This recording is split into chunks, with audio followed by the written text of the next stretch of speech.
Everybody, my name is Patrick. One morning I woke up and there was a song in my mind and it said, "Your name is healer, you're a healer to me." It's proclaiming God's a healer. And so I walked to church that day. I'd been limping for 3 days. And I was in a place of just like kind of thinking about, does God do miracles? Does God heal? And I remember going to church that day, hearing that song, and that was like just kind of struck my eye. I was just like, what's going on? That's kind of weird. Because right as I woke up that morning, I heard that song, and I walked to the church building, and I heard that very same song, very same verse. And there's different parts of that verse, that song.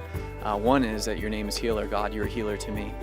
And so I get in there, and at the end of the service, I just feel like, I'm going to just pray for myself. I'm limping around, I'm hurting, I just never seen God do it. I'm just going to do it. I heard people just say, pray and then test it and see what happens. And so I started praying over myself, and I kind of thought that was a little bit wrong or incorrect because who gets the glory?